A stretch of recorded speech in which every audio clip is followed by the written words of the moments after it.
You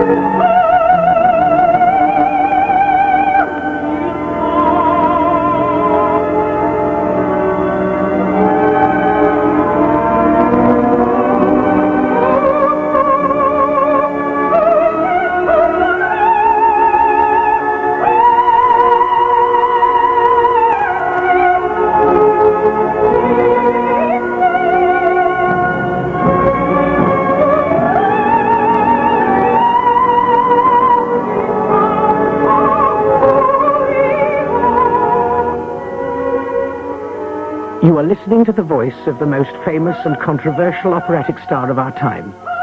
It's thrilled millions with its range, urgency, and dramatic passion, yet it's infuriated many others with its metallic edge, harshness, and unreliability on top notes. It transported a fat little Greek girl from a lonely childhood to fabulous international success as the most regal and beautiful prima donna of her generation. And in doing so, it was instrumental in changing the course of operatic history. The voice belongs to Maria Callas.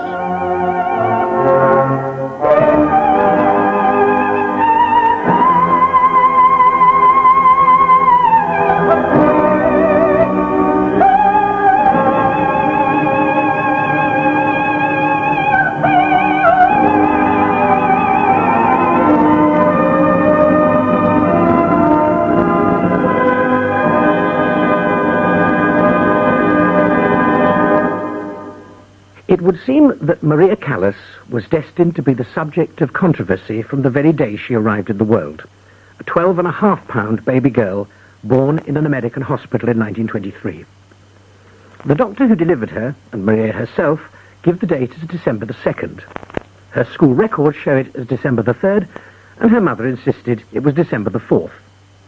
In any event, it was during a snowstorm, and the child's birth was a bleak disappointment for her mother, who already had one daughter and was longing for a boy to replace her 3-year-old son who'd died a few months earlier from typhoid fever.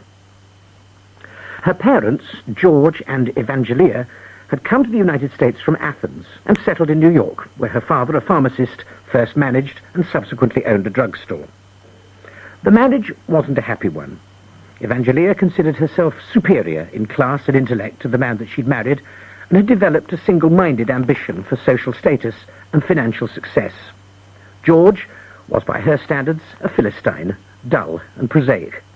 The loss of their little son had widened the gulf between them, rather than drawing them closer together, and the arrival of the new baby had done nothing to improve matters.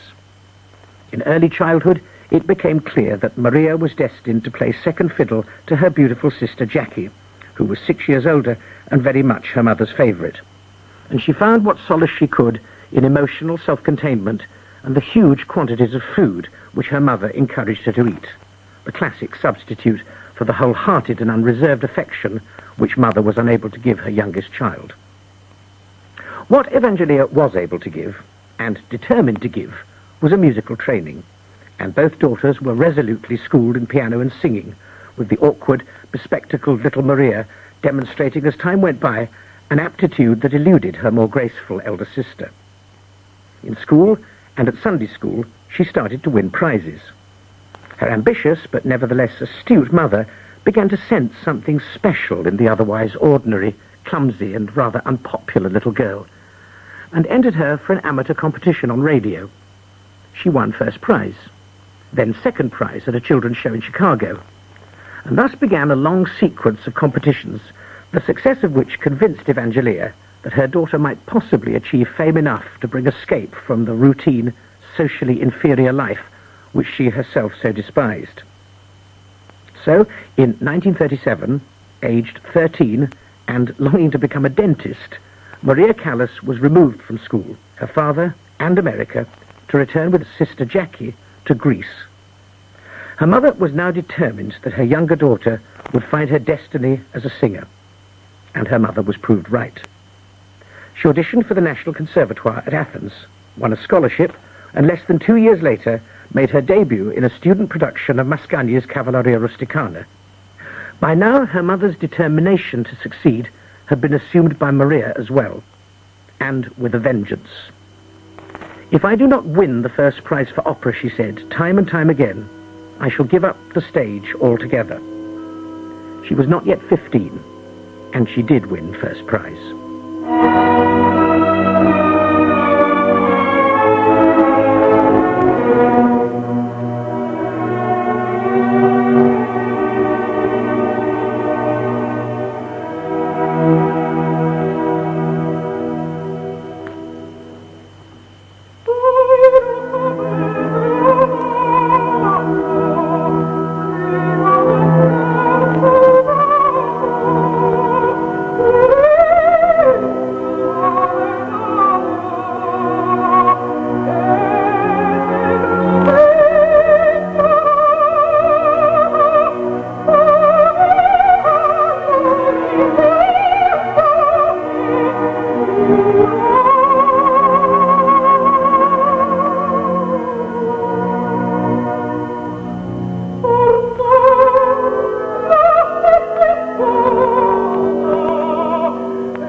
It was shortly after winning the opera prize the young Maria Callas came into contact with the most important influence of her early life, a woman who was to transform juvenile promise into real artistry, Elvira de Hidalgo. A Spanish soprano with considerable experience and reputation in Europe and America, she'd arrived in Greece to teach there for a single season, and Maria's mother arranged an audition. De Hidalgo recognized the girl's potential at once and plunged her into a bewildering and exciting course of tuition which encompassed every known aspect of a singer's art. She expanded her range, discovering registers which no one had previously suspected, taught her to act, to gesture, to walk, to stand. With stagecraft came characterization, motivation, repose, attack, a sense of style and a sense of dress, and as Maria learned them for the theatre, so she applied them to life itself. Elvira de Hidalgo had not originally planned to stay in Greece for more than a few months, but elated with the progress of her remarkable protégé, she continued to teach there for much longer, heedless of time and of the world events which were to result in her remaining as Maria's guiding influence for 7 years. In November 1940, Italian troops crossed the Greek border, and the country found itself at war. The enemy occupation of Greece was easy for no one, but it was no worse for the Callas family than anyone else, and in some respects better, for in spite of the war, Maria's operatic appearances continued virtually without interruption. Under de Hidalgo's influence, she became a member of the Athens Opera, where, taking over from an indisposed singer, she enjoyed the first spectacular triumph of her career in a role she was to repeat many times with fabulous results, the tragic actress-heroine in Puccini's Tosca. So often a lucky opera for Callas in later years, Tosca was never more so than just before that first theatre performance, for it was then that she was compelled to sing it in circumstances of the most intense danger. During the autumn of 1941, in response to a request from the Greek resistance, Maria, her mother and sister had given shelter to 2 escaped British prisoners who'd remained hidden with them for 6 weeks. Providing shelter for the so-called enemy was punishable by death, and soon after the British officers had left, Italian soldiers acting on a tip-off were pounding on the door of the house to carry out a search. Evidence of the escaped prisoners' stay was all over the place.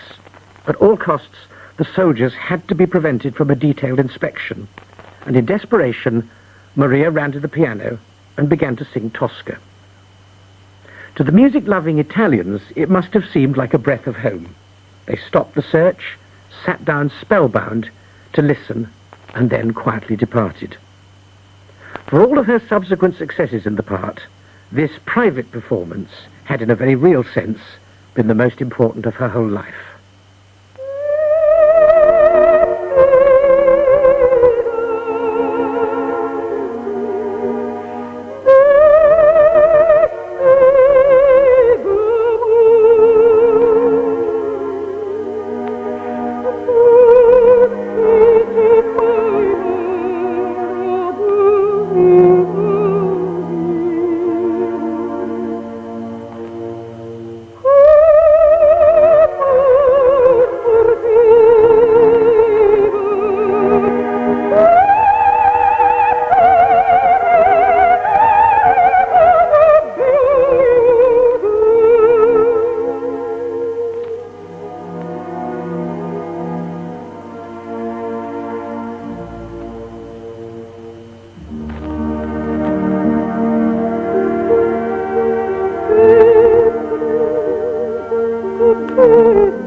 By the end of the Second World War, Maria Callas was a young woman of 21 and had enjoyed considerable success as one of Greece's leading opera stars, though success was not without its penalties.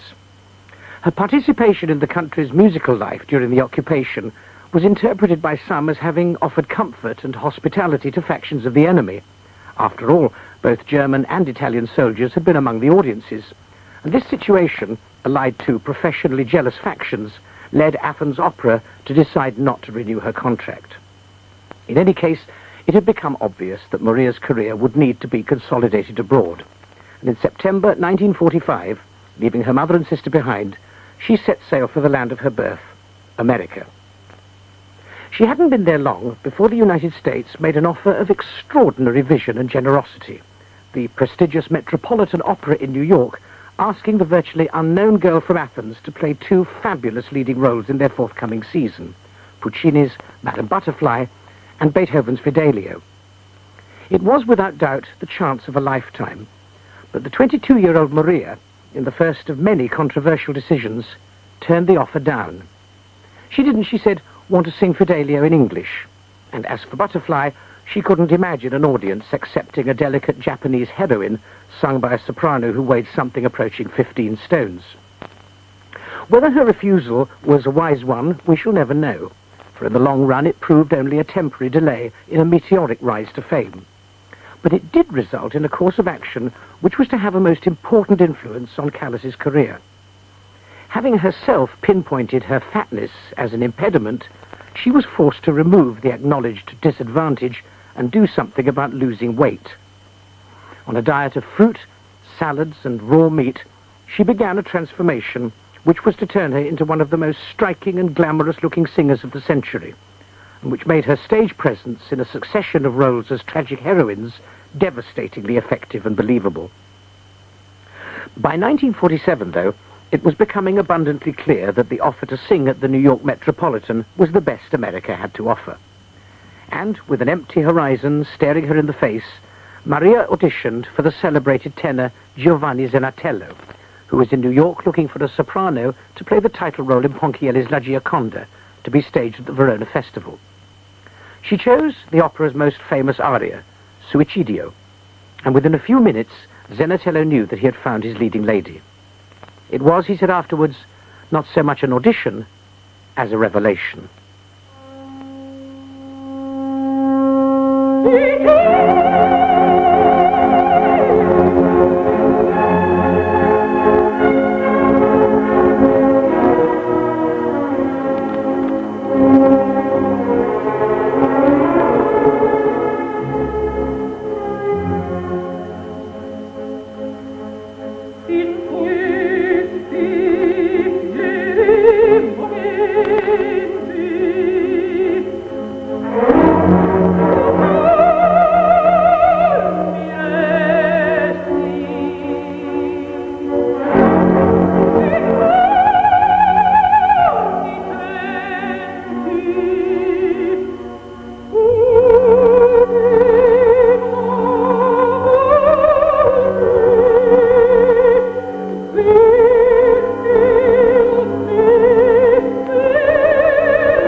Maria Callas's Italian debut in La Gioconda didn't prove quite the triumph that the fast-growing band of admirers had expected.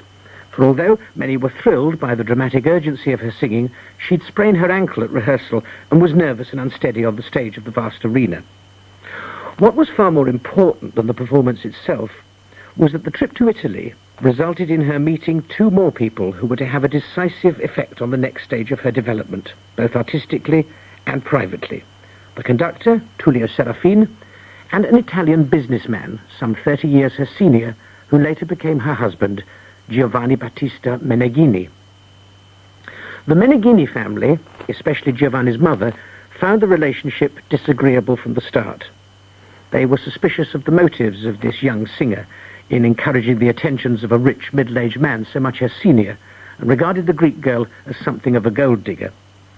It was to no avail, for Meneghini was totally infatuated, and with the financial security he provided, Maria Callas was now free to pick and choose what and where she wanted to sing next. In these matters, a conductor with the reputation of Serafin provided invaluable guidance and inspiration, extending her repertoire and selecting engagements with meticulous care.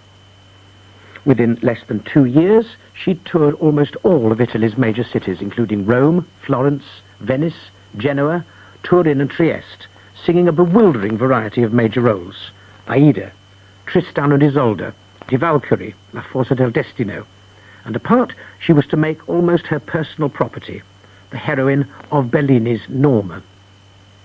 Finally, in Venice, she achieved one of the most remarkable feats in modern operatic history. Serafin, who had just arranged for her to sing the part of Brunhilde in Valkyrie, suddenly found himself without a leading lady for the other opera in the season, Bellini's I Puritani. It would be difficult to imagine two roles which made more varying demands on a single voice, but nevertheless he asked Maria to sing both, and she agreed, in spite of the fact that the Bellini opera was totally unfamiliar to her. She learned the whole work in only 5 days, and her performance of it provided the final certainty of international stardom.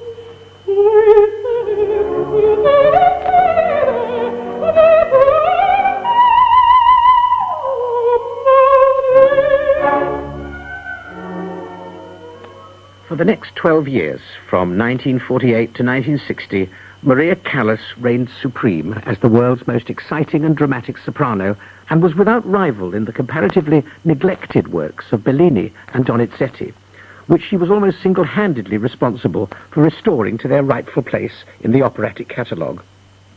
On stage, her acting ability and tempestuous personality were electrifying. But alas, in private, those very qualities which made her an idol to audiences began to make her notorious to impresarios, fellow musicians, friends of the press. The vocal insecurities, which even her most fervent admirers were forced to admit to, made her nervous and highly strung, and her Greek pride converted the insecurity first to defiance and then to arrogance. Her husband, Meneghini, intoxicated and exalted with his wife's success, proved a willing partner in her tantrums and high-handed manner, with the result that gradually she began to turn into a prima donna in the very worst sense of the word. There were acrimonious quarrels with the managements of La Scala and the New York Metropolitan. She cut herself off from her devoted maestro, Tullio Serafin, engaged in a bitter public feud with the soprano Renata Tebaldi, fought with her colleagues, demanded blind loyalty from her friends, and worst of all, began to fall victim to the glamorous but empty world of the international jet set, to the detriment of her dedication as an artist. The parties took their toll. There were cancellations with insufficient excuse and at alarmingly short notice. And finally, a serious and damaging scandal. Due to open the 1958 season of the Rome Opera House on January the 2nd, before an audience which included the President of Italy himself, Maria and a band of friends had stayed up late drinking at a party on New Year's Eve, only to discover that as a result, her voice had collapsed less than 2 days before the performance was due. Mindful of the furore that another cancellation would provoke, she insisted on trying to sing the role, Bellini's Norma, only to break down in the middle of the performance. The evening was a fiasco, a disaster, and yet the reason it came about still didn't dawn on those who were closest to her, perhaps not even on Callas herself. Slowly, almost imperceptibly, she was beginning to tire of the pressures of the career she'd so assiduously carved for herself. Most of her greatest achievements were already in the past.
The distinctive, unique Callas voice will always be a subject for debate, with admirers and detractors equally vehement.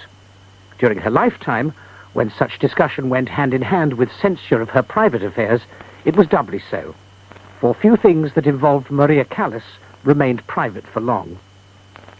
Towards the end of the 1950s, she began a passionate liaison with the multimillionaire shipping tycoon Aristotle Onassis, spending long periods in his company and on his opulent yacht, the Christina. When she did appear on stage, there was still success, a brilliant Tosca at Covent Garden in 1964, but triumphs were inconsistent and intermittent, for although she worked hard to prepare herself, the work was spasmodic, and the less attractive qualities of her voice became more pronounced. The long affair with Onassis, which gave her so much fulfillment and happiness at first, slowly began to turn sour. When he divorced his wife, it was not Maria he married, but President Kennedy's widow Jackie. By 1968, Maria Callas was a lonely, unhappy woman, rejected by her lover, estranged from her husband and family, desperately seeking to fan the embers of a once glorious reputation. A film of Medea for the Italian director Pasolini, in which she played a non-singing role, was a commercial failure. An attempt to direct a production of Sicilian Vespers at Turin was an artistic one. Her final tours of Europe, Japan, and America in 1973, 8 years after she'd originally and wisely retired from singing, were a pitiful disaster.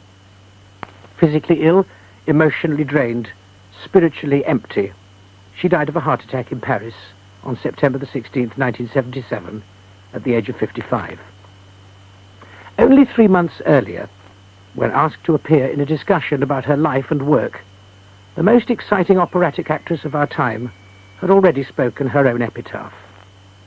"Anything they want to know about me," she said, "is there in the music. Maria Callas is already dead."